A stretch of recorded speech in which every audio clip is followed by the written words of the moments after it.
Hello everyone, good morning, नमस्कार। स्वागत है आप सभी का एक बार फिर से अड्डा 24/7 आपके यूट्यूब प्लेटफॉर्म पे। और आज हम लोग डिस्कस करेंगे 1 मार्च की मोस्ट इंपॉर्टेंट न्यूज। तो स्टार्ट करते हैं विद मोटिवेशनल कोट। आज का कोट काफी बढ़िया है मेरे भाई। Success is just a happiness when you are happy, that is success. देखो, बहुत सारी चीजें कहते हैं, बहुत बार कहते हैं ना कि जो प्राप्त है वही पर्याप्त है। ठीक है। असल में हम लोगों की हमेशा से लाइफ में यही इच्छा रहती है कि यार दोस्त, बहुत बेहतर करना है, जिंदगी में बड़ा करना है, कुछ बड़ा करना है मेरे भाई। जब वहां भी पहुंच जाते हैं तो उसके बाद भी हमारे अंदर की जो इच्छाएं हैं वो कभी कम नहीं होती, और ये चलता रहेगा, जीवन भर चलता रहेगा। और जब आप जब इसी तरीके की आप सोच रखेंगे कि हाँ, जहां पहुंचे हैं वहां से और बेहतर करना है, तो हमेशा देखो इस बात का भी ध्यान आपको रखना है कि जो मिला है वो कम नहीं है। जिसकी चाहत है उसके लिए प्रयास करना, लगातार बने रहना उसके लिए, वो एक चीज है, वो तो एक अलग है फंडा। लेकिन आपको एक समझना पड़ेगा। देखो, सिंपल सी बात है। आपने यहाँ पर आप बैठे हुए हो, आप यहाँ पर पहुंच गए, और यहाँ बैठकर आपने सोचा, यहाँ बैठकर था कि यार जब मैं यहाँ पहुंच जाऊंगा ना, तब मैं जीवन में सबसे सुखी हो जाऊंगा, मेरा जीवन सक्सेसफुल हो जाएगा, यही तो सोचा था। लेकिन बहुत बार लोग यहाँ पहुंचकर भी ना खुश नहीं होते हैं।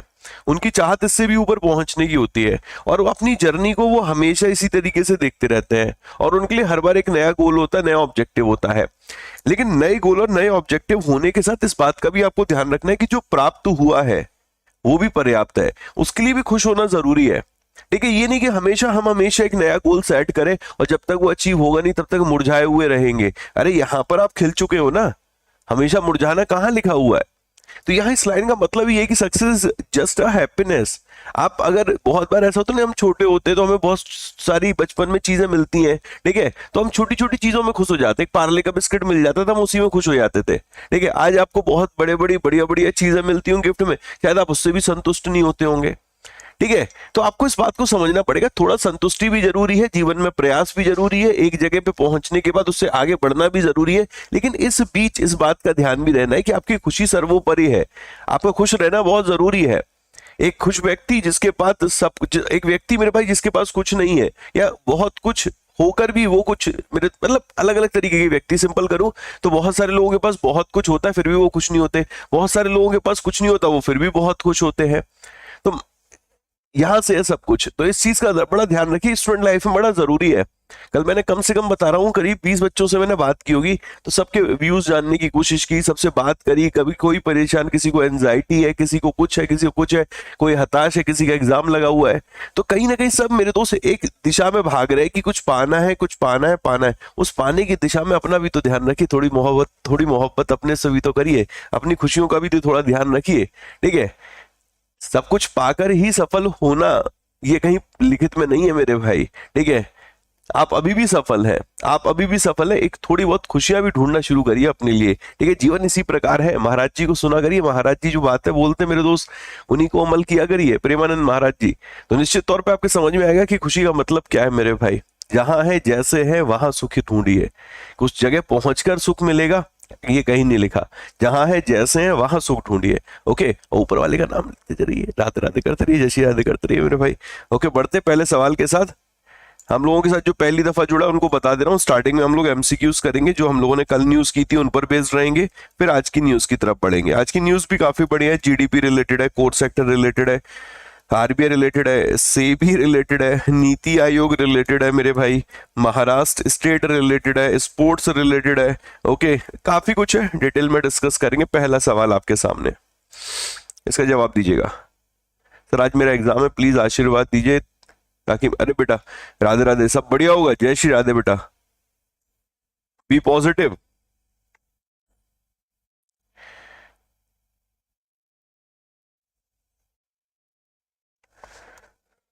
तुहिन कांत पांडे साहब, ये मैंने नहीं पढ़ाया था कल, 11th ये चेयरपर्सन है सेवी के। लेकिन मैंने क्या किया था कि कल पीडीएफ में थोड़ा बहुत कंटेंट और एक्स्ट्रा ऐड कर दिया था। ठीक है। तो ये जो तुहिन कांत पांडे साहब है, इनको अपॉइंट किया गया 11th चेयरपर्सन ऑफ सेवी security exchange board of India. इन्होंने माधवीपुरी बुच को सक्सीड किया है, जो कि सेवी की फर्स्ट भी चेयरपर्सन थी। तो ये भी खुद में एक सवाल हो गया, ये भी खुद में एक सवाल हो गया। जो पांडे साहब हैं, ये डिपार्टमेंट ऑफ इकोनॉमिक अफेयर में सेक्रेटरी के तौर पे काम कर रहे थे सेबी के चीफ बनने से पहले। ओके। इनका जो टेन्योर है सेबी चेयरपर्सन के तौर पे वो यहाँ पर 5 सालों का है। नहीं भैया जी, ये 3 सालों का टेन्योर है।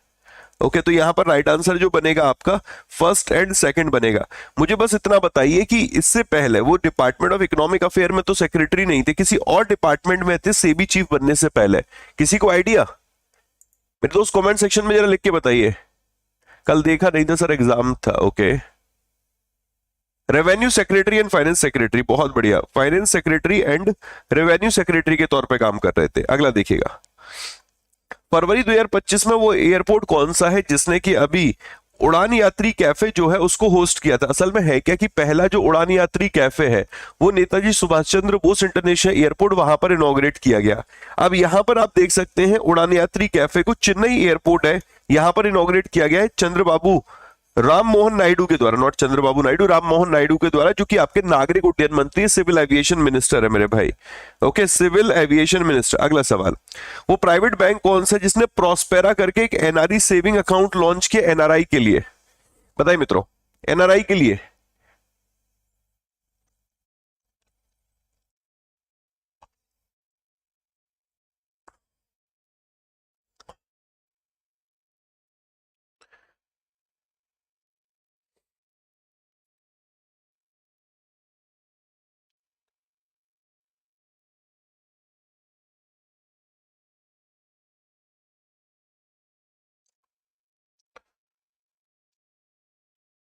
ओके, सो राइट आंसर बनेगा फेडरल, फेडरल बैंक। इसका हेडक्वार्टर है केरल में, केरल कोची अलुवा मेरे भाई। ओके, नेक्स्ट, वो बैंक कौन सा जिसने कि सीबीडीसी बेस्ड एक लॉयल्टी कैशबैक प्रोग्राम लॉन्च किया फॉर मर्चेंट? ओके, मर्चेंट के लिए एक लॉयल्टी कैशबैक प्रोग्राम जो कि सीबीडीसी बेस्ड है, central bank digital currency based है। कल मैंने एक सवाल पूछा था और बच्चों ने, मेरे भाई कुछ ही बच्चों ने जवाब दिया कि रिटेल और होलसेल कब से शुरू हुआ है। आपको मास्टर चाहिए? बढ़िया मेरे भाई, एमसीक्यू भी कराए, रिवीजन भी कराए, करंट अफेयर्स भी कराए, इंग्लिश में भी दे, हिंदी में भी दे, पीडीएफ भी दे, फिर क्विज भी कराए मेरे भाई, फिर आपकी क्वेरीज हो उनको भी रिजॉल्व करे। हर एक तरीके से आपके गार्जियन के तौर पर मैं मेरे भाई काम कर रहा हूँ। लेकिन जब आपके पिताजी माताजी कुछ बोलते हैं तो आप क्या करते नहीं हो? क्या करते हो ना? मैंने कल एक छोटा सवाल पूछा था कि सीबीडीसी रिटेल कब लॉन्च हुआ, सीबीडीसी होलसेल कब लॉन्च हुआ, तो दिक्कत क्या आ रही थी? क्या इतना समय नहीं मिलता कि यूं करके सर्च करके टाइप कर दूं मैं? कैसी बात करते हो भाई? आपके भले के लिए बोल रहा हूं मैं, अपने भले के लिए नहीं बोल रहा, आपके भले के लिए। जब ढूंढोगे ना तो पता नहीं चलेगा कब कौन सा सवाल एग्जाम में आ जाए मेरे भाई, आपके सर्च करने से, आपके ढूंढने से। अगर मैं पूछ रहा हूँ रामसर साइट अगर टोटल है हमारे देश में इतनी, उसमें तमिलनाडु टॉप पर है, तो टोटल वेटलैंड के मामले में कौन सा स्टेट टॉप पर है? भाई पार्टिसिपेट ही नहीं करना है, बस आना है, सेशन देखना है, बस चले जाना है। कैसी बात है यार। सही है भाई, सही है, बढ़िया है। ये आंसर क्या है? ये आंसर बेटा bank of Baroda. Okay, bank of Baroda, bank of Baroda. कुछ एक बैंक का रिवीजन कर लेते हैं जो कि अभी न्यूज में रहे थे। देखो, करो तो बढ़िया, ना करो तो बढ़िया। ठीक है, तो वैसे भी आपको पता ही है कि मैं जो सवाल पूछता हूं, बहुत सारे ऐसे सवाल है जो बातों बातों में मेरे भाई एग्जाम का पार्ट बन जाएंगे। ठीक है, जो मैं बोलता हूं ना कि ये होमवर्क का पार्ट है, उस पर ध्यान दिया करिए, और नहीं देंगे तो अभी कोई दिक्कत नहीं है मेरे दोस्त। न्यू कोऑपरेटिव बैंक की बात कर लेते हैं।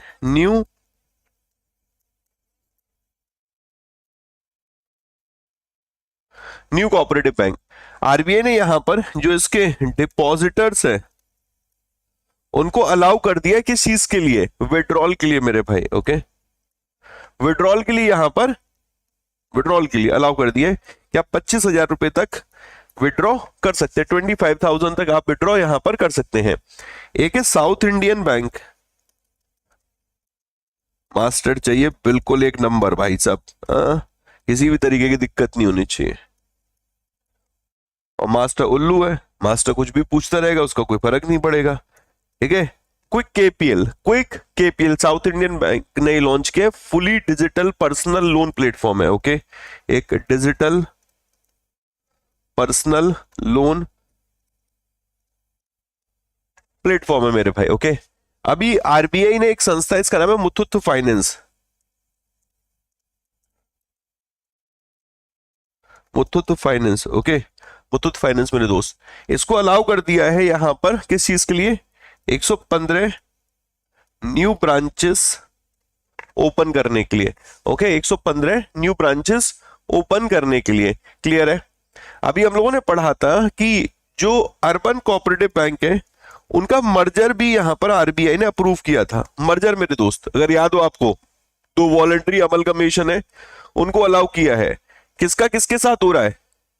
एक है citizen, citizen cooperative bank. Okay, जो सिटीजन कोऑपरेटिव बैंक है इसका मर्जर हो रहा है टीजेएसबी सहकारी बैंक के साथ। ओके, टीजेएसबी सहकारी बैंक के साथ। और एक और है मेरे भाई, Pune commercial cooperative bank, Pune commercial cooperative bank. Okay, Pune commercial cooperative bank, और इसका मर्जर हो रहा है पिंपरी छिंचवाड़ सहकारी बैंक। ओके, पिंपरी छिंचवाड़, छिंचवाड़ सहकारी बैंक। ओके, ये आरबीआई ने अप्रूव किया था। नेक्स्ट, वो फाइनेंशियल इंस्टीट्यूशन कौन सा है जिसने कहा है कि वो 200 मिलियन यूएस डॉलर का लोन देगा कोलकाता में अर्बन सर्विसेज को एक्सपेंड करने के लिए? तो भाई ये है ADB. Okay, Asian development bank. अच्छा, वर्ल्ड बैंक का हेडक्वार्टर है वॉशिंगटन डीसी, ओके, यूएसए। ठीक है, एडीबी का हेडक्वार्टर है Philippines, Manila, Mandaluyong. Okay, IMF का हेडक्वार्टर भी आपका वॉशिंगटन डीसी है। न्यू डेवलपमेंट बैंक है जिसको कि आप लोग ब्रिक्स बैंक भी बोलते हो। ठीक है, इसका हेडक्वार्टर कहां पर है? China, Shanghai. Okay, European investment bank का हेडक्वार्टर कहां पर है? आपका होमवर्क रहेगा भाई, यूरोपियन इन्वेस्टमेंट बैंक का। ओके, देखो चाइना में एससीओ का भी हेडक्वार्टर है, संघाई कोऑपरेशन ऑर्गेनाइजेशन का, इसका हेडक्वार्टर है आपका बीजिंग में। ठीक है, एआईआईबी का हेडक्वार्टर भी आपका कहां पर है? चाइना के बीजिंग में, एशियन इंफ्रास्ट्रक्चर इन्वेस्टमेंट बैंक का। और जो एनडीबी का हेडक्वार्टर है यानी ब्रिक्स बैंक का, वो आपका शंघाई में है मेरे भाई, अगर मैं गलत ना हूं तो। ठीक है, गलत हूं तो करेक्ट कर देना मेरे दोस्त। नेक्स्ट, ये आपका होमवर्क रहेगा, यूरोपियन इन्वेस्टमेंट बैंक। ठीक है, और थोड़ा भी अगर शर्म होना आंखों में तो इसका जवाब दे देना। ठीक है, यूरोपियन इन्वेस्टमेंट बैंक का हेडक्वार्टर कहां पर है? हेडक्वार्टर मेरे दोस्त। Next, consider the following statement regarding the national science day. National science day के कॉन्टेक्स्ट में निम्न में से कौन सा करेक्ट है? नेशनल साइंस डे के कॉन्टेक्स्ट में निम्न में से कौन सा करेक्ट है? हाँ,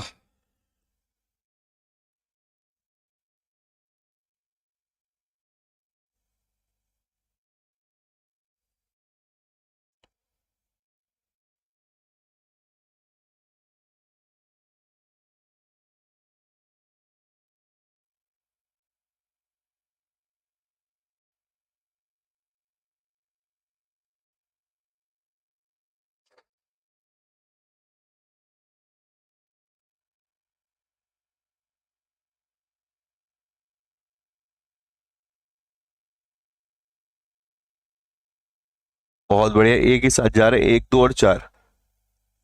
ये कह रहे हैं कि first celebration of national science day 1987 में नहीं हुआ था। मेरे हिसाब से तो यार 1987 में हुआ था फर्स्ट सेलिब्रेशन।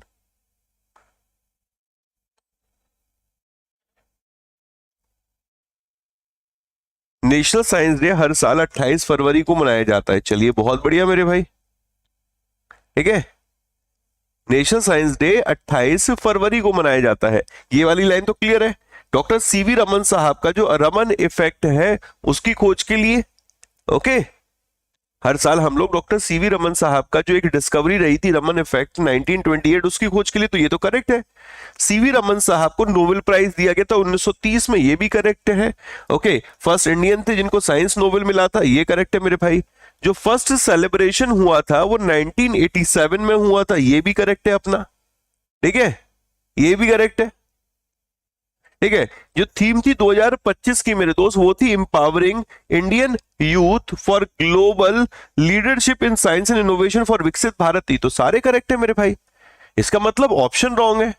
तो तुमने कैसे यहां पर ए पैदा कर दिया? फिर तुम कैसे ए पैदा कर दिए? चलो ठीक है, मैंने माना कि यहां पर ए इसकी जगह पे होना चाहिए ऑल करेक्ट। ठीक है, यहां पर ये जो लिखा है ए की जगह पे यह होना चाहिए ऑल करेक्ट। मैं तो चलो गलती लेकर आया, तुमने कैसे करेक्ट कर दिया? हाँ,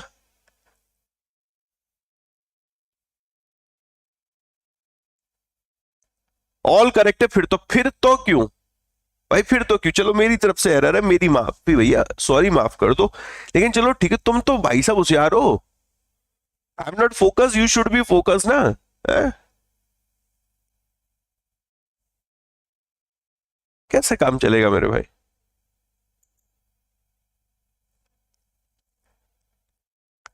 चलो ठीक है, पीडीएफ में से करेक्ट कर दूंगा। आज सर गुस्से में? अरे नहीं, गुस्से में नहीं हूं मेरे भाई, वो थोड़ा दिखाना पड़ता है, ठीक है, वही तो मास्टर हूं। Where was second Simolu festival hosted? दूसरा सिमोलू महोत्सव कहाँ आयोजित किया गया था? दूसरा सिमोलू महोत्सव कहाँ आयोजित किया गया था दोस्त? सेकंड।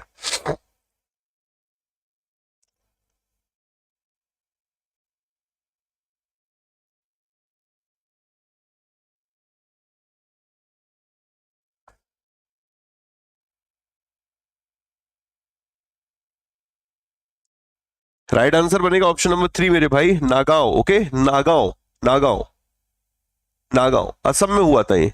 कहां पर? असम में, असम में मेरे भाई, असम में। ठीक है, नेक्स्ट। वो टीम कौन सी है जिसने इंग्लैंड को एलिमिनेट किया है आईसीसी चैंपियन ट्रॉफी से मेरे भाई? ओके, आईसीसी चैंपियन ट्रॉफी से किस टीम ने इंग्लैंड को, और जो इसके कप्तान नहीं है, आज के न्यूज़पेपर में लिखा था जॉस बटलर, उन्होंने कप्तानी भी छोड़ दी, कह रहे कि भैया जी अब हमसे नहीं इस टीम को देखा जा रहा है, ये नालायक टीम है मेरे भाई, इस नालायक टीम को हम नहीं देख सकते, तो उन्होंने इंग्लैंड को ही छोड़ दिया मेरे दोस्त। तो ये है Afghanistan. Okay, Afghanistan.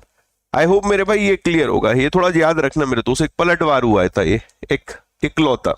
Next, consider the following statement about NASA lunar trail blazer mission मेरे दोस्त, जरा इस पे भी गौर फरमाना। नासा का ये जो मिशन है इसके बारे में गौर फरमाइए, इसका आंसर करिए।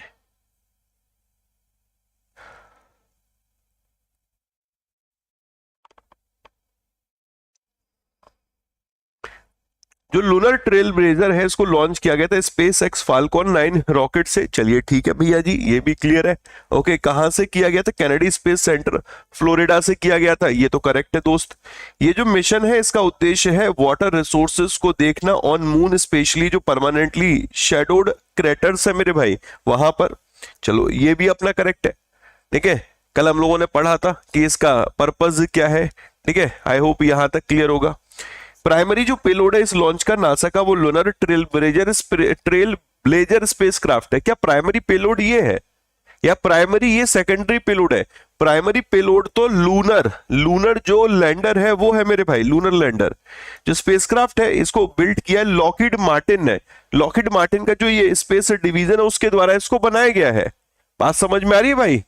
और ये कितने केजी का है? 200 केजी का है मेरे दोस्त, 200 केजी का। कल 400 पाउंड पड़े थे, तो 1 2 4। ओके, यहां पर अपना करेक्ट है दोस्त, 1 2 और 4, ठीक है, 1 2 4। नेक्स्ट, अगला देखिएगा। Which film won Gene Hackman an Academy Award for best supporting actor? कल इनका देहांत हो गया था। बेस्ट सपोर्टिंग एक्टर के लिए इनको अकेडमी अवार्ड मिला है मेरे भाई। कौन सा अवार्ड? Academy award. अभी देखो कुछ एक अवार्ड्स की बात कर लेते हैं, ठीक है। किस मूवी के लिए मिला वो बताइए आप जरा, ठीक है।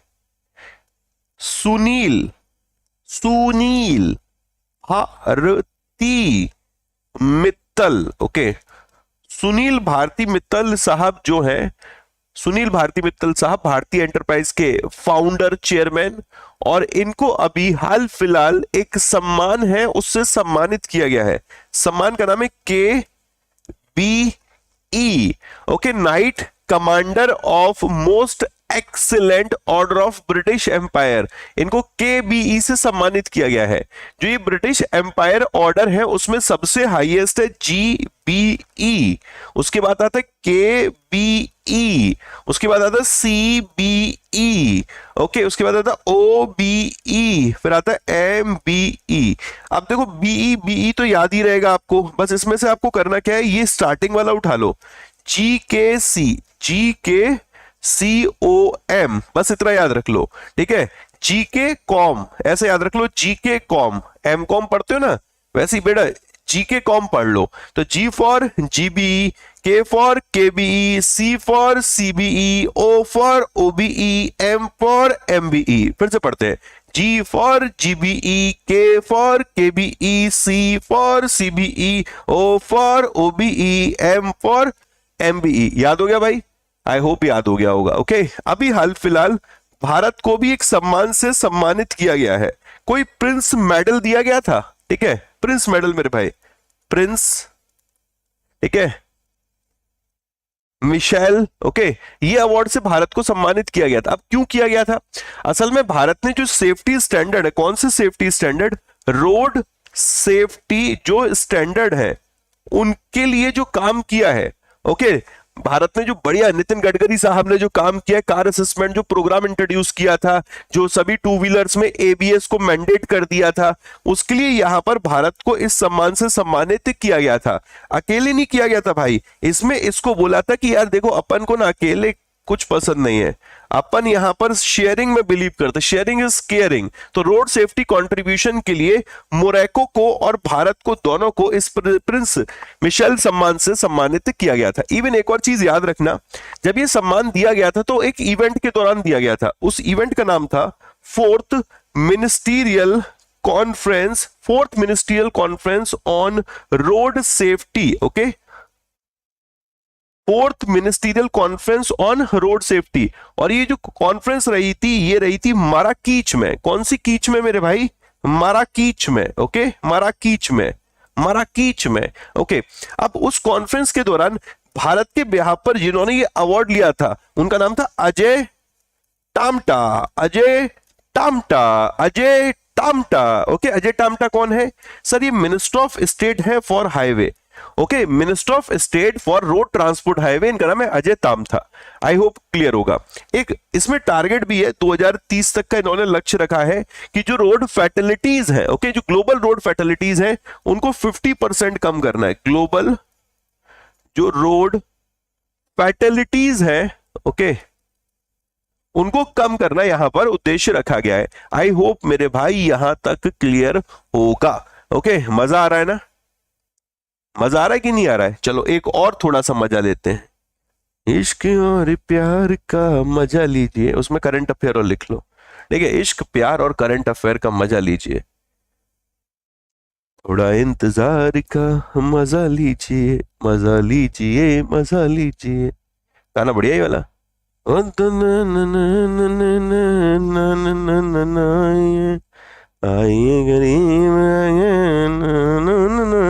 इंटरनेशनल बुकर प्राइज, इंटरनेशनल जो बुकर प्राइज है उसके लिए शॉर्टलिस्ट किया गया। इंटरनेशनल बुकर प्राइज दिया नहीं गया, ठीक है, इंटरनेशनल बुकर प्राइज दिया नहीं गया मेरे भैया, दिया नहीं गया है। अभी बानू जी को बोला कि अरे बानू जी सुनिए ना, इंटरनेशनल बुकर प्राइज के लिए आपको शॉर्टलिस्ट किया गया है, आपके दिल के लिए, मतलब दिल मतलब उसका नाम है, जो इन्होंने जो लिखा है मेरे भाई उसका नाम है हार्ट लैंप। ओके, कौन सा लैंप है मेरे भाई?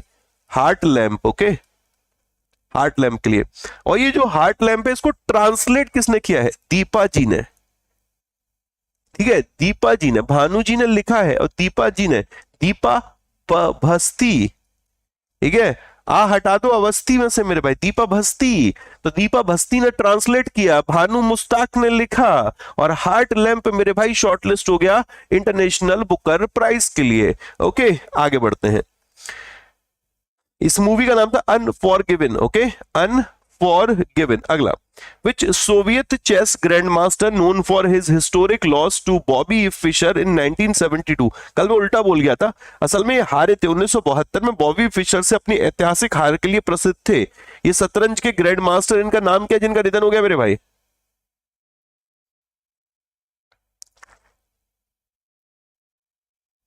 दोनों को ज्वाइंटली मिलेगा।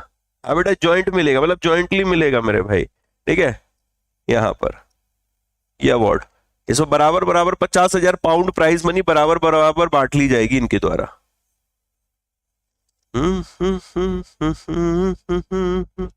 ऑबिचुरीज में इंपॉर्टेंट है ये वाली ऑबिचुरी मेरे भाई।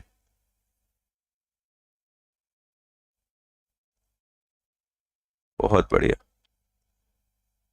चलो अब देखो ये कुछ वैसे मैं ऑबिचुरी कनेक्ट नहीं कर रहा, यहां पर मैं कनेक्ट करता हूं। जैसे एक देश, इन्होंने रशिया की बात करी है, सोवियत चेस ग्रैंड मास्टर की बात करी है, इनका नाम है Boris Spassky. Okay, Boris Spassky. तो क्यों ना कुछ देशों की बात कर लेते, जैसे कि एक देश है नाइजर। ठीक है, नाइजर मेरे दोस्त, नाइजर को वर्ल्ड हेल्थ ऑर्गेनाइजेशन ने रिकॉग्नाइज किया है कि उसने उसने अभी मतलब फर्स्ट अफ्रीकन कंट्री है। कौन सी मेरे भाई? फर्स्ट ये अफ्रीकन कंट्री है जिसने कि एलिमिनेट कर दिया है रिवर ब्लाइंडनेस को। मैंने कल यही एक सवाल पूछा था कि रिवर ब्लाइंडनेस के लिए एग्जैक्ट शब्द क्या यूज करेंगे, एग्जैक्ट शब्द क्या यूज करेंगे, कौन सी बीमारी है जिसको एलिमिनेट की, जिसको हम लोग रिवर ब्लाइंडनेस बोल रहे हैं। इसका भी जवाब नहीं दिया था। बहुत नालायक हो मेरे भाई। आज फिर लिख लो, एक तो यूरोपियन वाले का बैंक का हेडक्वार्टर और एक इसका नाम क्या है, किस बीमारी को एलिमिनेट करने के लिए यहां पर कहा गया कि फर्स्ट अफ्रीकन कंट्री हो गया है, डब्ल्यूएचओ ने रिकॉग्नाइज किया है इसको। ओके, आपको पता होना चाहिए अभी G20 जो फॉरेन मिनिस्टर की मीटिंग रही थी, ये कहां पर रही थी सर? ये साउथ में रही थी। कहां पर? साउथ अफ्रीका में। ओके, साउथ अफ्रीका में। अच्छा जी, हाँ जी, साउथ अफ्रीका की जोहानेसबर्ग। ओके, जोहानेसबर्ग में। ठीक है, जोहानेसबर्ग में रही थी साउथ अफ्रीका के। और इस मीटिंग को अटेंड करने के लिए हमारे यहां से आशीष गौतम गए थे, है ना मेरे भाई? नहीं, एस जयशंकर साहब गए थे। एस जयशंकर साहब अपने विदेश मंत्री हैं, उन्होंने इसको अटेंड किया था। खैर, ये सारी तो बातें हैं। साउथ अफ्रीका 2025 का समिट होस्ट कर रहा है और 1 दिसंबर 2024 को उन्होंने ये अध्यक्षता ली थी। ओके, G20 की बात करते हैं तो G20 में 19 तो कंट्री हैं और 2 यहां पर ऑर्गेनाइजेशन है। जो 2 ऑर्गेनाइजेशन मतलब ग्रुप हो गए, एक यूरोपियन यूनियन है और एक अफ्रीकन यूनियन है। European union and African union. जो एक एग्जाम का सवाल रहा था वो सुनिएगा। जो ये G20 है, टोटल 21 मेंबर हो चुके हैं। ये जीडीपी का, ग्लोबल जीडीपी का कितना रिप्रेजेंट करते हैं? तो ये ग्लोबल जीडीपी का रिप्रेजेंट करते हैं 85%। ओके, ये टोटल इंटरनेशनल ट्रेड का कितना रिप्रेजेंट करते हैं? 75%, 75% मेरे भाई। ओके, इवन वर्ल्ड की टोटल जो पॉपुलेशन की बात करते हैं, वर्ल्ड पॉपुलेशन, उसका ये कितना रिप्रेजेंट करते हैं भैया जी? 2/3। ओके, 2/3। ओके, G20 प्रेसिडेंसी की बात करें 2024 वाला ब्राजील, इतना ही तो याद होता था अंग्रेजी में मेरे भाई, जो बचपन में छोटे थे, है ना? उसके बाद मेरे भाई साउथ अफ्रीका 25 और 26 का कौन होस्ट करेगा? यूएसए। अगर मैं इनकरेक्ट हूं तो करेक्ट कर देना मेरे दोस्त। ओके, मजा आ रहा है, समझ में आ रहा है? चलो, देशों की बात हो रही तो नेपाल की बात कर लेते हैं। नेपाल अपना पड़ोसी। ओके, अब भारत ने नेपाल के साथ समझौता किया है, भारत की तरफ से CSIR ने और नेपाल की तरफ से NAST ने समझौता किया था। Okay, CSIR council of scientific industrial research और NAST नेपाल, इन दोनों ने कहा है कि साइंटिफिक कोऑपरेशन के लिए हमें हाथ मिला लेना चाहिए। भारत ने कहा हाथ ही क्यों मिलाना, गले मिलाओ ना हमसे। तो CSIR ने कहा कि हमें तुमसे गले मिलना है। NAST ने कहा नेकी और पूछ पूछ। बिल्कुल मेरे भाई, क्यों नहीं। तो साइंटिफिक रिसर्च के लिए, साइंटिफिक कोऑपरेशन के लिए भारत की तरफ से CSIR यानी उसके डायरेक्टर जनरल एन कलाई सेल्वी ने यह समझौता किया था। इवन यहां तक कि क्यों रुकना है, नेपाल को देखकर अर्जेंटीना वहां से मुंह फुला के बैठ गया। हमसे नाराज होते हो, उनसे गले मिलते हो। हमने कहा हम क्यों तुमसे नाराज रहेंगे, हम तुमसे क्यों नहीं मोहब्बत करेंगे, बिल्कुल करेंगे। तो हमने उनसे भी गले मिल लिए। अब उनसे गले मिले हम लिथियम एक्सप्लोरेशन और माइनिंग के लिए। किसके लिए मेरे भाई? Lithium exploration. Okay, exploration and mining के क्षेत्र में काम करने के लिए। ये जरूर याद रखना, बड़ा इंपॉर्टेंट न्यूज है भाई। अर्जेंटीना के साथ भारत ने समझौता किया है। भारत की तरफ से जो जी किशन रेड्डी साहब है, जी किशन रेड्डी साहब कोल मिनिस्टर है, माइन मिनिस्टर है, उन्होंने कहा है कि हम लिथियम जो रिसोर्सेज डेवलपमेंट है, लिथियम रिसोर्स डेवलपमेंट, उसके क्षेत्र को या उसमें जो कोऑपरेशन है उसको एनहेंस करने के लिए काम करेंगे। यहीं तक क्यों रुके मेरे भाई? अभी हम यूएई को देख रहे थे। यूएई कह रहा है सबसे मोहब्बत करते हो, हमारे देश में नहीं आओगे? हमने कहा क्यों नहीं आएंगे, तुम बुलाओगे, प्यार से बुलाओगे, हम बिल्कुल आएंगे। तो उन्होंने कहा हमसे कि हम तुम्हारे लिए वीजा लॉन्च कर दें। हमने कहा क्यों, वीजा पिज्जा जो लॉन्च करना है सब करो मेरे भाई। तो उन्होंने यहाँ पर हमारे लिए क्या, सबके लिए बेटा ब्लू वीजा लॉन्च किया। यूएई ने एक नया ब्लू वीजा इंट्रोड्यूस किया है। 10 साल के लिए रह सकते हैं आप मेरे भाई वहां पर, 10 ईयर का रेजिडेंसी के लिए वो। ओके, लेकिन याद रखना वो लोग जो कहीं ना कहीं इन्वायरमेंट सस्टेनेबिलिटी के लिए काम कर रहे हैं, ऐसे लोग जो कि इन्वायरमेंटल सस्टेनेबिलिटी में कंट्रीब्यूटर हैं, उनको 10 साल की रेजिडेंसी दे रहा है यूएई। और यूएई ने कौन सा वीजा लॉन्च किया बेटा, ब्लू, समझ रहे हो, ब्लू वीजा लॉन्च किया है। आई होप क्लियर होगा। अच्छा, एक आप लोगों ने माउंट का नाम सुना होगा, माउंट दुकोनो, माउंट दुकोनो। फट गया मेरे भाई।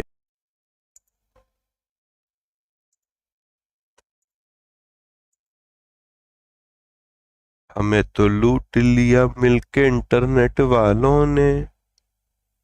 हाय, चल गया क्या?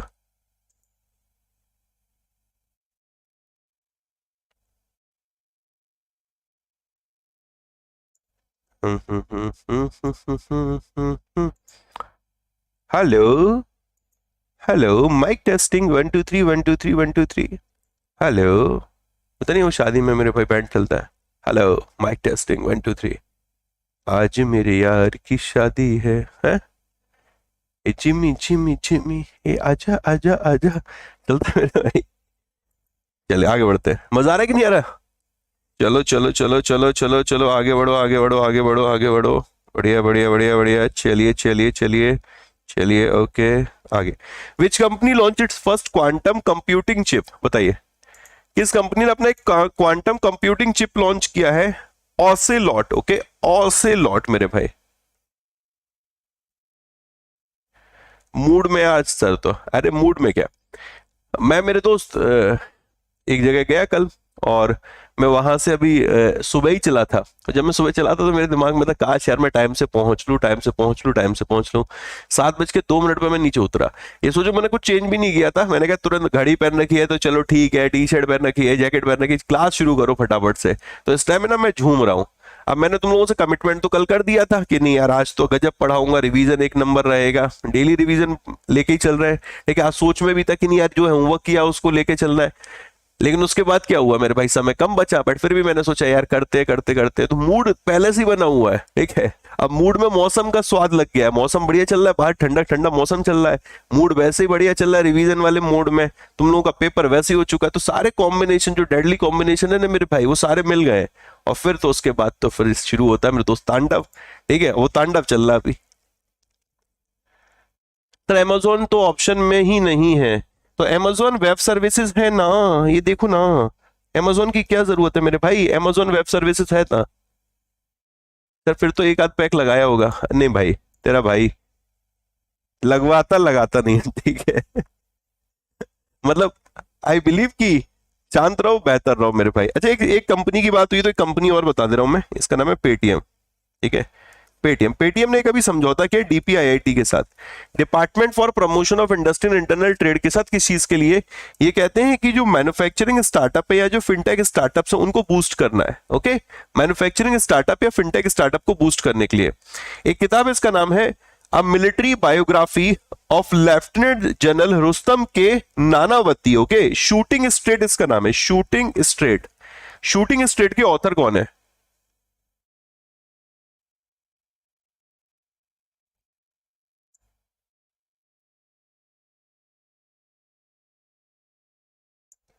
ओके,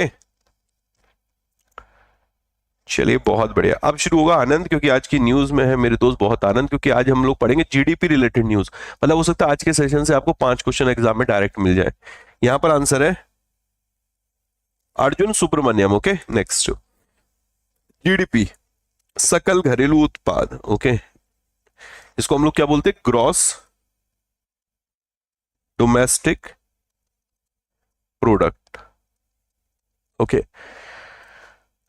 ग्रॉस मतलब टोटल, ठीक है, प्रोडक्ट, डोमेस्टिक मतलब प्रोडक्ट, मतलब इसके बारे में ज्यादा दिमाग मत लगाओ नहीं तो कंफ्यूज ही होगे, ठीक है। आप सिर्फ इतना याद रखो, total domestic product.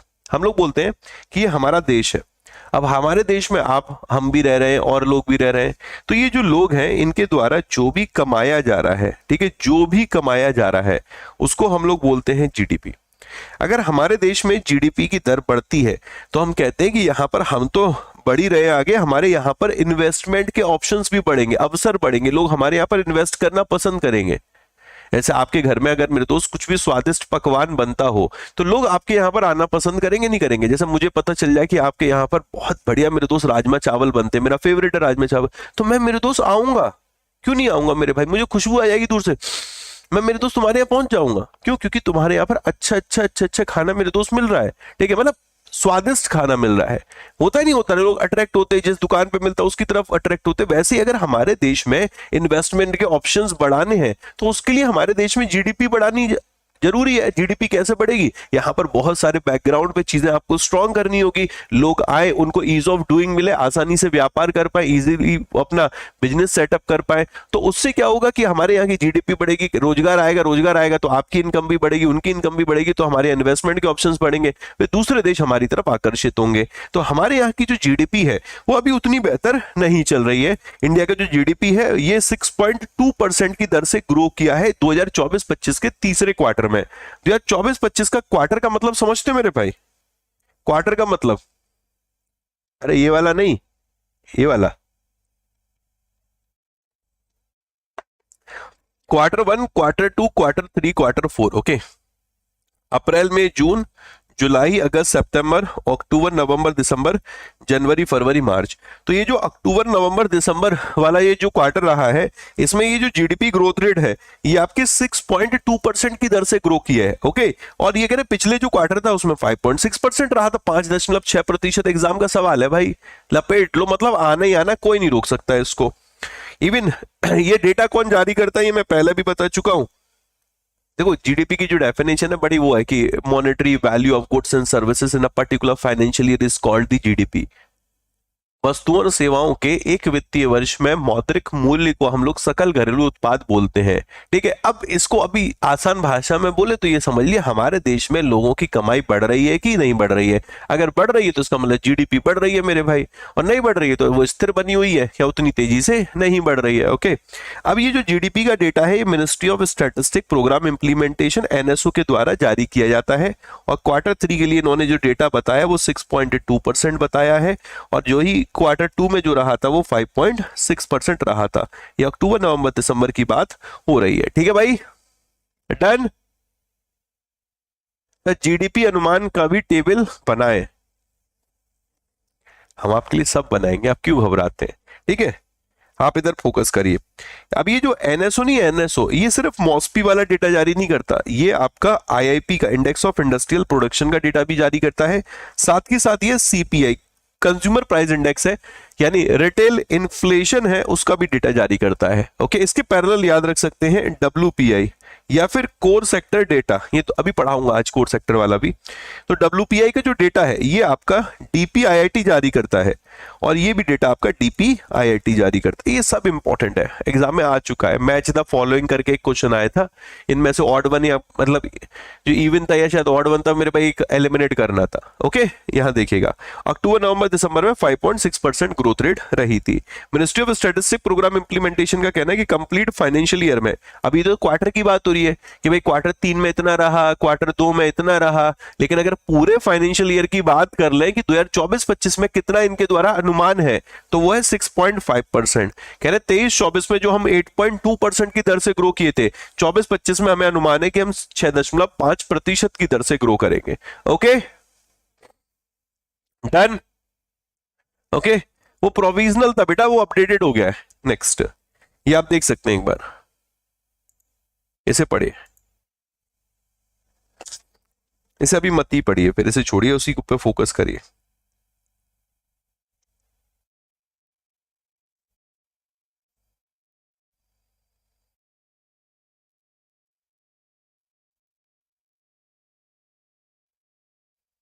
Next, core sector की बात करते हैं। कोर सेक्टर, हमारे देश में कोर सेक्टर कितने हैं? हम लोग बोलते हैं 8 सेक्टर्स को हम लोग कोर सेक्टर बोलते हैं। अब ये मत कहना कि ये कोर सेक्टर होते क्या है, कल ही मैंने रिवीजन में मेरे दोस्त इसके बारे में बताया था कि ये हमारे कोर सेक्टर होते। कौन कौन से कोर सेक्टर होते हैं? क्रूड ऑयल, ओके, पहले coal, crude oil, okay, cement, cement, electricity, electricity, fertiliser, okay, natural gas, refinery product, okay, refinery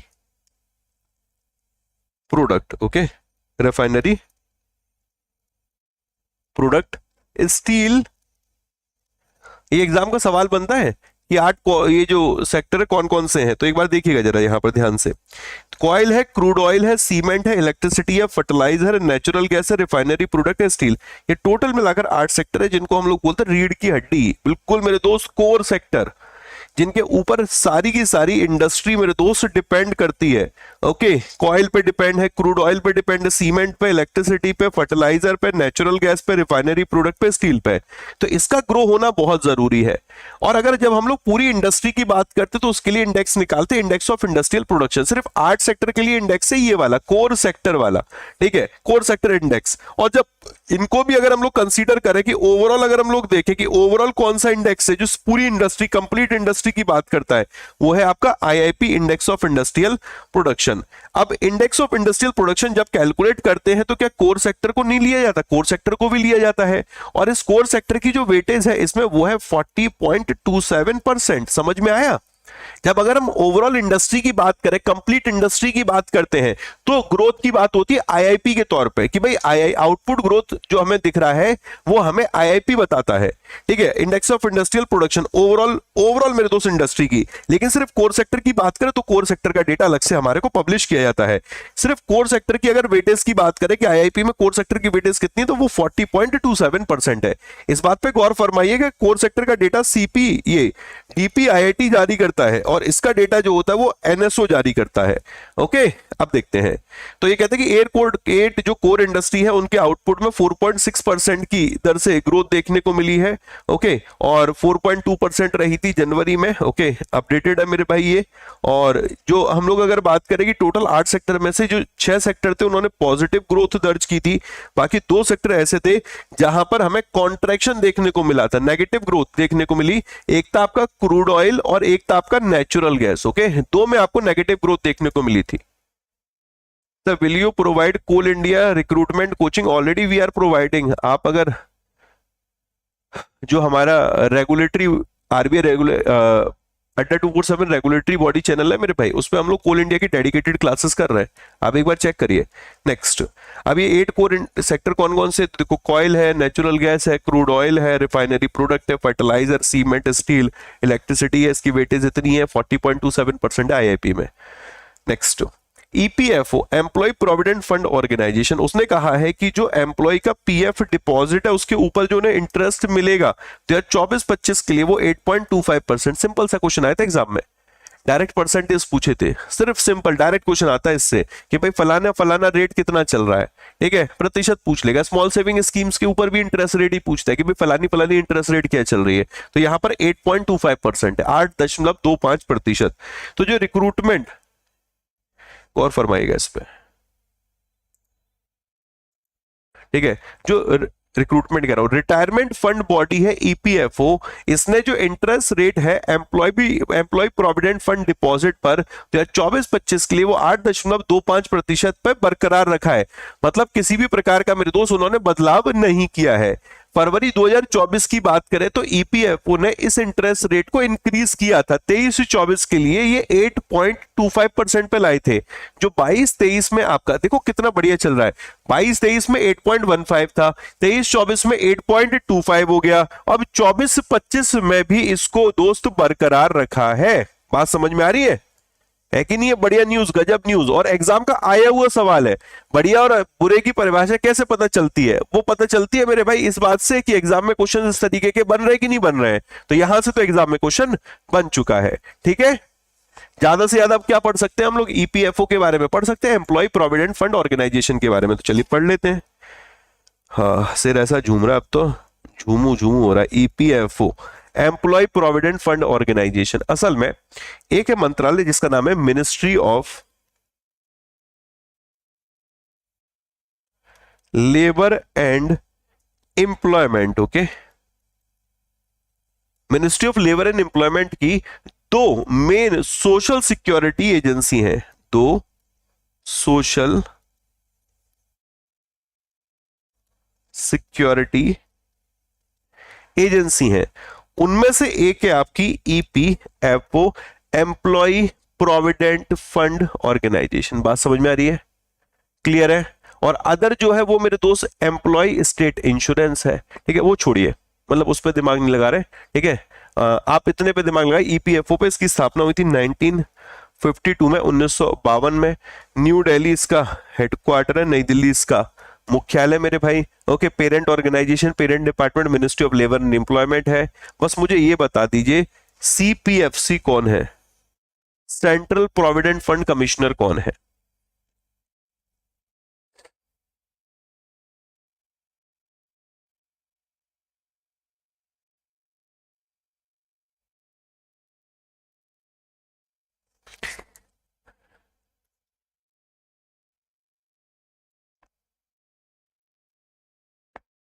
ESIC, सीपीएफसी कौन है? क्या रमेश कृष्ण मूर्ति हैं? Central provident fund commissioner. तीसरा होमवर्क है मेरे भाई, इसको ढूंढना, इसको जवाब देना। ओके, 3 सवाल पूछ चुका अब तक। सेबी की बात करते, सेबी न्यूज में चलता है, तुहिन कांत पांडे साहब को सेबी का अध्यक्ष बना लिया गया है, सेबी के चेयरपर्सन बन गए हैं, ये भी याद रखना। 11th बने हैं, माधवीपुरी बुच की जगह पे बने, वो फर्स्ट वीमेन थी। सेबी 1988 में बना, 1992 में स्टैचुरी बॉडी बन गया, मुंबई महाराष्ट्र हेडक्वार्टर है। बेसिक बेसिक बात है। अब सेबी कह रहा है कि देखो अभी मैंने तुमसे मित्रता की थी, तुम्हारे लिए मित्र लॉन्च किया था अनक्लेम्ड अमाउंट के लिए। ओके, अब यहां पर सेबी ने एक डेटाबेस पोर्टल लॉन्च कर दिया, इसका नाम है bond central for corporate bond. अब बॉन्ड मतलब क्या होता है, पहले तो इस बात को समझना बड़ा जरूरी है। बॉन्ड रिश्ता है ना, बॉन्ड मेरे भाई। तुम्हारा हमसे बॉन्ड कैसा है बताइए, तुम्हारा हमसे बॉन्ड कैसा है? सर बहुत गहरा है, ठीक है। तो बॉन्ड मतलब ये यहां पर गहराई, गहराई मतलब क्या? आपके पास पैसा है, आप सबके सब मेरे दोस्त करोड़पति, अरबपति, करोड़पति, खरबपति लोग हैं, ठीक है। यहां पर जितने दिख रहे हैं मेरे को, कृष्णा, मैसी, जतिन, ठीक है, सब मेरे दोस्त करोड़पति। जो सेशन देख रहे हैं सब करोड़पति, मान लेते हैं हम लोग करोड़पति, अरबपति, खरबपति हैं। अब तुम्हारे पास पैसा है, तुम सोच रहे हो पैसे से पैसा कैसे बनाया जाए। भाई आज आप बैंक में पैसा जमा करोगे, आपको ब्याज मिलेगा, ज्यादा ब्याज मिलता नहीं है, तो आप सोचते हो एक काम करते हैं, मार्केट में पैसा लगाते हैं। जो कंपनीज अपने से पैसा लेना चाहती हैं, अपने को बढ़िया रिटर्न देना चाहती है, हम उनको पैसा दे देते हैं। तो हमने अपना पैसा उठा के कंपनीज को दे दिया, कंपनीज यानी कॉर्पोरेट को दे दिया। अब उन्होंने हमें मेरे दोस्त हमारे पैसे के अगेंस्ट में कि भैया आपने हमें पैसा दिया है, कुछ तो पत्र वत्र देंगे, तो उन्होंने हमें एक पत्र दे दिया साइन करके, अरे गौतम जी ये लीजिए, आपने हमें 500 करोड़ रुपए दिए हैं, 500 करोड़ का हम आपको ये एक लिखित में दे देते हैं कि हाँ गौतम जी ने हमें 500 करोड़ रुपए दिए थे, हर साल हर महीने हम उनको इतनी ब्याज इस पे दिया करेंगे, इतना रिटर्न हम दिया करेंगे। उस पत्र को नाम दे दिया एक बॉन्ड। बॉन्ड बेसिकली इस बात का मेरे दोस्त वो सत्यापन करता है, या कह सकते हैं कि इस बात को रिकॉग्नाइज करता है कि हाँ आशीष गौतम ने कंपनी को पैसा दिया है, एक समय के लिए, कंपनी भविष्य में उस पैसे को लौटाएगी, और जब तक कंपनी के पास पैसा रहेगा वो आशीष गौतम को उस पर ब्याज देती रहेगी। मैंने अपने पैसे को एक तरीके से इन्वेस्ट किया था, उस पत्र को नाम दे दिया बॉन्ड, कंपनी ने इशू किया था उसको नाम दे दिया कॉर्पोरेट बॉन्ड। आई होप बात समझ में आई होगी। अब ये कंपनीज क्या करती हैं, ये कंपनीज ये बॉन्ड को इशू करती हैं, आपको और हमको देती हैं, हम अपना पैसा इनको दे देते हैं, ये बॉन्ड हमें दे देते हैं। अब सेबी ने कहा है कि अगर आप चाहते हो कि और भी बॉन्ड होते हैं, सरकार भी जारी करती है, गवर्नमेंट भी इसको जारी करती है, कंपनीज भी इसको जारी करती हैं, जिसको पैसे की जरूरत होती है वो इसको जारी करती है। तो आप ये क्या कर सकते हो, इस पोर्टल के माध्यम से आप ये चेक कर सकते हो कि गवर्नमेंट बॉन्ड कंपेयर कर सकते हो कि गवर्नमेंट बॉन्ड कितना मेरे दोस्त ब्याज दे रही है और हमें भारत सरकार कितना ब्याज दे रही है, मतलब भारत सरकार गवर्नमेंट कितना ब्याज दे रही है या फिर कॉर्पोरेट कितना ब्याज दे रही है, कंपैरिजन भी कर सकते हो। तो ये डेटाबेस पोर्टल क्या क्या बताएगा उसको समझ लेते हैं। सेबी ने अभी एक सेंट्रलाइज्ड डेटाबेस पोर्टल लॉन्च किया, इसका नाम बॉन्ड सेंट्रल है फॉर कॉर्पोरेट बॉन्ड मेरे भाई। ओके डन सर, मैंने आपको 100 रुपए दिए थे 2 महीने पहले, बचा गया मेरे भाई में, ठीक है। वो 10 साल के लिए दिए थे ना, 10 साल बाद मिलेंगे तुम्हें, अभी इधर फोकस करो। मार्केट रेगुलेटर सेबी की बात करें, उन्होंने सेंट्रलाइज डेटाबेस पोर्टल लॉन्च किया, इसका नाम फॉर कॉर्पोरेट बॉन्ड, किस चीज के लिए, एक authentic source of information on such security, कि अगर आपको इन बॉन्ड्स के बारे में सारी इंफॉर्मेशन चाहिए तो उन इंफॉर्मेशन का ऑथेंटिक सोर्स होगा ये पोर्टल। बात समझ में आ रही है? जैसे मैंने कहा कि आप एक टेलीग्राम ग्रुप है GA बाय आशीष गौतम ज्वाइन कर लो, वो ऑथेंटिक मेरे दोस्त टेलीग्राम ग्रुप है मेरा, ऐसे तमाम बने हुए हैं। उसमें आपको PDF भी मिलेगी, उसमें आपको क्विज भी मिलेंगे डेली बेसिस पे 3 बजे, उसमें आपको क्लास का लिंक भी मिलेगा, उसमें आपको इन्फॉर्मेशन भी अपडेट। तो वो एक मेरे दोस्त रिलायबल सोर्स है। अड्डा 24/7 एप्लीकेशन इंस्टॉल कर लीजिए, यूट्यूब प्लेटफॉर्म ज्वाइन कर लीजिए, ये एक रिलायबल सोर्स है मेरे भाई, इससे पढ़कर आपका सिलेक्शन होगा। बात समझ में, ऑथेंटिक सोर्स है। तो वही यहां पर इन्होंने यहां पर भी कहा है कि इन सिक्योरिटीज के बारे में अगर आपको इंफॉर्मेशन चाहिए तो उसके लिए ऑथेंटिक सोर्स के तौर पे काम करेगा ये पोर्टल मेरे दोस्त। ओके, आई होप क्लियर होगा। इसका नाम है बॉन्ड पोर्टल। बॉन्ड पोर्टल को बनाया है OBPP एसोसिएशन ने, online bond platform provider association ने, मार्केट इंफ्रास्ट्रक्चर इंस्टीट्यूशन के साथ इसमें स्टॉक एक्सचेंज और डिपॉजिटरीज भी शामिल है। आई बात समझ में बच्चों? डन? ओके। एडिशनली इन्वेस्टर अपने जो कॉर्पोरेट बॉन्ड प्राइस है उनको गवर्नमेंट सिक्योरिटी से कंपेयर कर सकता है। नेक्स्ट यार, जितने मैंने बोला ना आज के सेशन से आप ये मान के चलिएगा 5 सवाल आपको मिल जाएंगे। GDP वाला मिल जाएगा, कोर सेक्टर वाला एग्जाम में आपको मिल जाएगा, सेबी वाला आपको एग्जाम में मिल जाएगा भाई।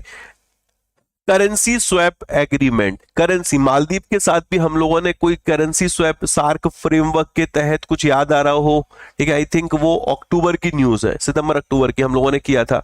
अब यहां पर देखिएगा भारत ने पहले से ही जापान के साथ एक करेंसी स्वैप एग्रीमेंट किया है। असल में आज के समय में हम या कोई भी देश डॉलर पर अपनी डिपेंडेंसी को कम करना चाहता है। वो क्या कहता है कि यार आज आप हमसे माल खरीदते हो, हम आपसे माल खरीदते हैं, तो क्यों हम डॉलर में ट्रेड करें, हम क्यों ना अपनी लोकल करेंसी में ट्रेड करें मेरे भाई। तो यहां करेंसी स्वैप एग्रीमेंट का अर्थ ही यही है। भारत ने इस एग्रीमेंट के तहत 75 बिलियन US डॉलर का जो अपना करेंसी स्वैप फ्रेमवर्क एग्रीमेंट है उसको रिन्यू करा लिया। गजब न्यूज।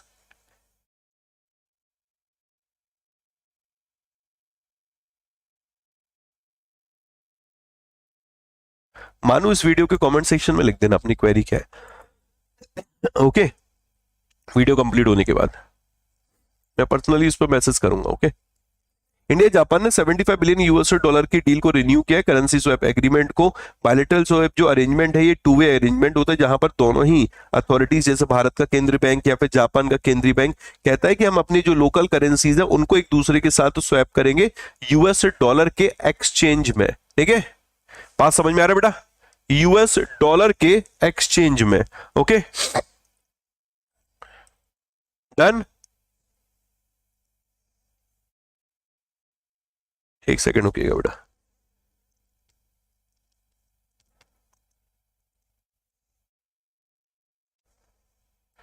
आगे बढ़ते हैं। बैंक ऑफ जापान और रिजर्व बैंक ऑफ इंडिया ने सेकंड अमेंडमेंट किया है, रीस्टेटमेंट एग्रीमेंट साइन किया BSA का। बायलैटरल स्वैप एग्रीमेंट का एक कॉन्ट्रैक्ट होता है दो पार्टीज के बीच में। जनरली दो पार्टीज का मतलब यहां पर जो होता है वो सेंट्रल बैंक होता है। इस बात पे एग्री होते हैं कि हम जो कुछ अमाउंट है एक दूसरे की जो करेंसी है उसका एक एक्सचेंज रेट पर पहले से डिसाइड रहेगा मेरे भाई, उस पर यहां पर एक्सचेंज करेंगे। Okay, done? चलो आगे बढ़ते हैं। RBI ने HSBC के ऊपर IIFL समस्ता फाइनेंस के ऊपर पेनल्टी लगाई है नॉर्म्स को वायलेट करने के चलते। ठीक है,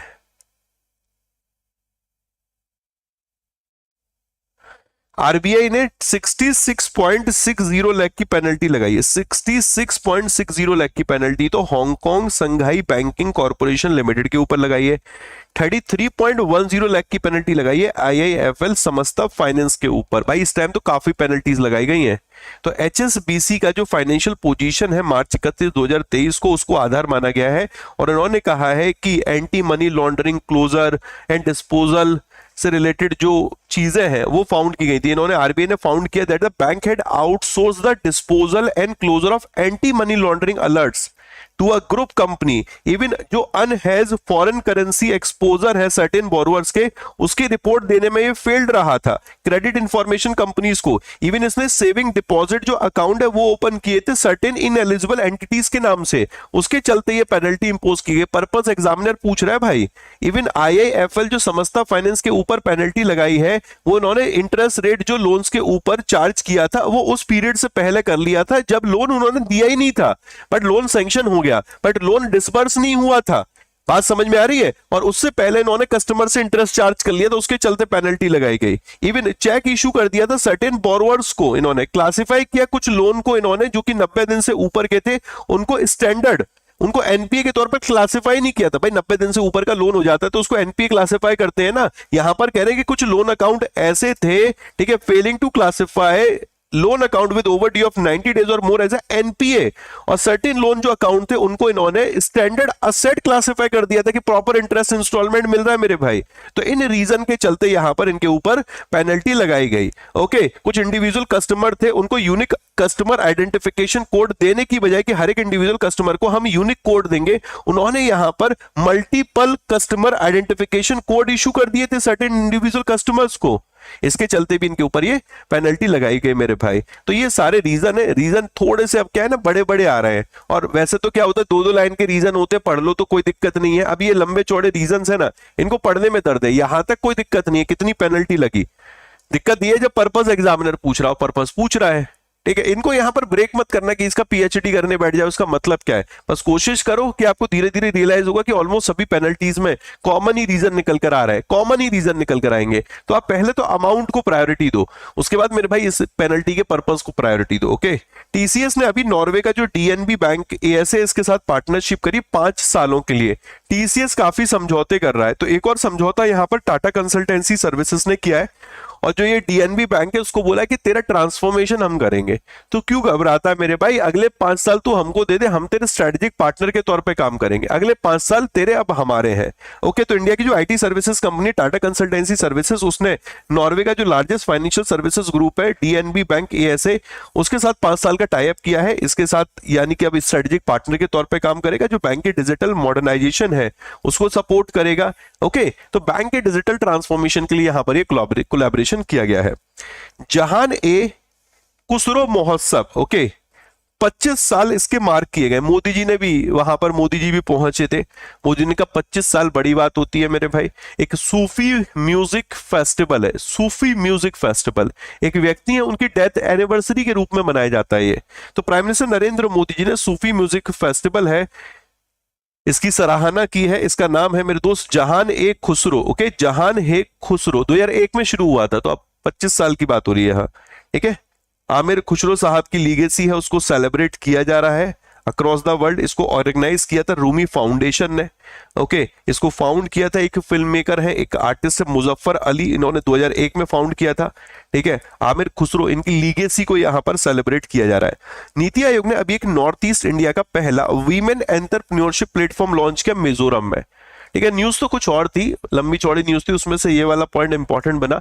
women entrepreneurship centre specially women entrepreneur को प्रमोट करने के लिए मिजोरम का पहला, इवन नॉर्थ ईस्ट का भी पहला है, नॉर्थ ईस्ट स्टेट में पहला है। तो जो वीमेन एंटरप्रेन्योरशिप प्लेटफॉर्म है, इसने मिजोरम स्टेट चैप्टर लॉन्च किया है, ये फर्स्ट है नॉर्थ ईस्ट इंडिया का। इस इनिशिएटिव का पर्पस क्या है, जो रीजनल सपोर्ट है वीमेन एंटरप्रेन्योर्स को वो मजबूत करना है। सिंपल शब्दों में बोले तो आप इतना याद रखिए, मिजोरम में एक वीमेन एंटरप्रेन्योरशिप सेंटर ओपन किया गया, प्लेटफॉर्म ओपन किया गया नीति आयोग के द्वारा, जो कि नॉर्थ ईस्ट का पहला है मेरे भाई। ओके, महाराष्ट्र गवर्नमेंट ने मेटा के साथ एक कोलैबोरेशन किया सिटीजन सर्विसेज को व्हाट्सएप के माध्यम से देने के लिए, नाइस इनिशिएटिव, ठीक है। तो महाराष्ट्र गवर्नमेंट ने मेटा यानी एक तरीके से फेसबुक, जिसका पहला नाम फेसबुक होता था, मेटा है।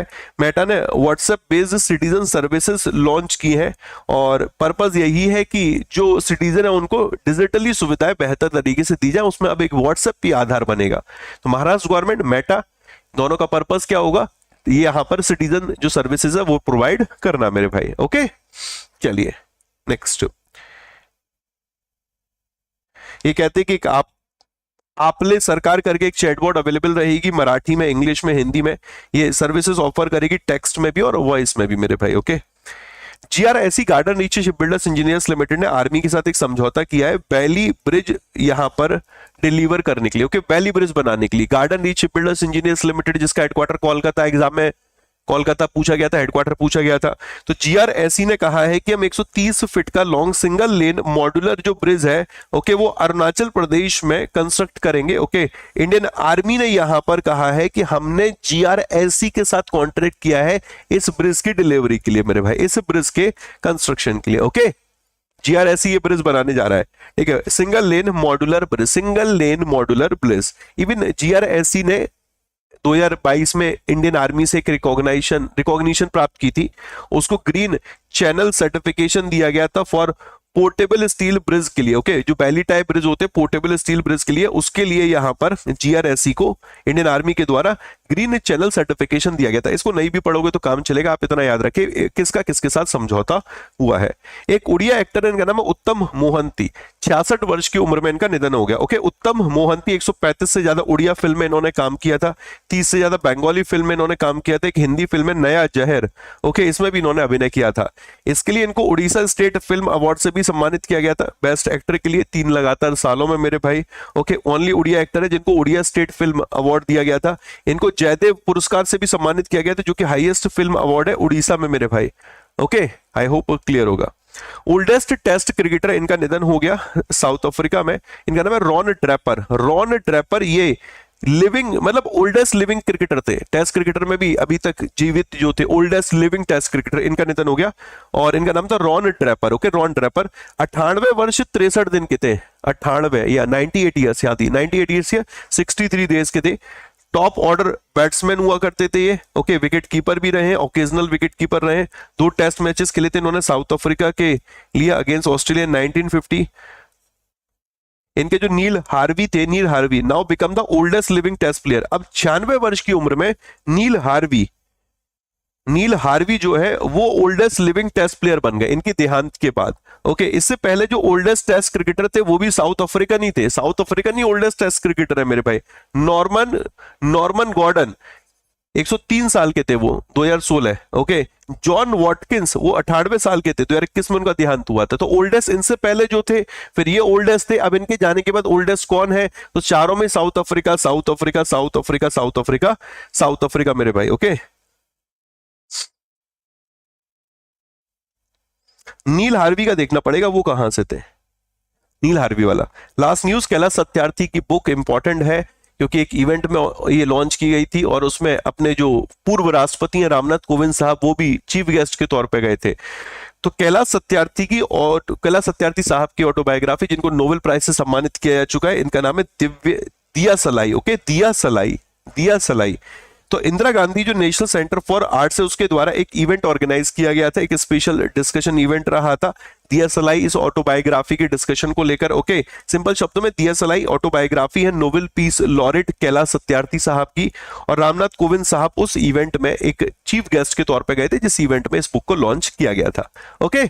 आई होप मजा आया होगा, समझ में आया होगा, बढ़िया लगा होगा सेशन। बाकी आप लोगों से गुजारिश ये है मेरे भाई कि आप लोगों को अगर मेरा वॉरियर बैच ज्वाइन करना है तो कोशिश करिए ज्वाइन कर लीजिए। इसमें फाउंडेशन बैच चल रहा है ये वाला मेरा सारथी बैंकिंग अवेयरनेस फाइनेंशियल अवेयरनेस के लिए, मंथली करंट अफेयर्स बैच ये चल रहा है, इसमें आज क्लास होगी मेरे भाई। स्टेटमेंट बेस्ड एमसीक्यू का ये बैच है, मेंस स्पेशल बैच आपका आने वाला है इस वीक में, और एक स्टैटिक जीके ये बैच आपको 1562 का मिलता है 12 महीने के लिए, आपको 1420 का मिल रहा है 24 महीने के लिए। आप कोड यूज कर सकते हैं Y168 मेरे भाई। ये आपका बैंक महापैक का भी पार्ट है, बैंक महापैक भी आपको 2499 का मिल रहा है 12 महीने के लिए। आप सेम कोड Y168 यूज कर सकते हैं, किसी भी तरीके की नीड आप इस नंबर पर व्हाट्सएप मैसेज या कॉल कर सकते हैं, ओके। बाकी जो बच्चे जिनको भी एसबीआई क्लर्क मेंस टारगेट कर रहे हैं, जो एसबीआई पीओ मेंस टारगेट कर रहे हैं, उनको मैं बता देता हूं कि यहाँ पर एसबीआई क्लर्क मेंस के लिए 15 टेस्ट जीए के, एसबीआई पीओ मेंस के मेरे भाई 15 टेस्ट जीए के, आरबीआई गवर्नमेंट स्कीम के test, statement based current affair के टेस्ट इस टेस्ट सीरीज में मिलते हैं। ये टेस्ट सीरीज नहीं बैंक महापैक का पार्ट है, नहीं वॉरियर प्रो का, नहीं टेस्ट प्राइम का, ये सेपरेट है। 199 का आपको ये मिलेगा Y168 आप कोड यूज कर सकते हैं, वैसे इसका प्राइस है 279, आपको 199 का मिल रहा है, ओके। कैसा लगा सेशन एक बार कमेंट करके बताइएगा, और जो सवालों के जवाब मैंने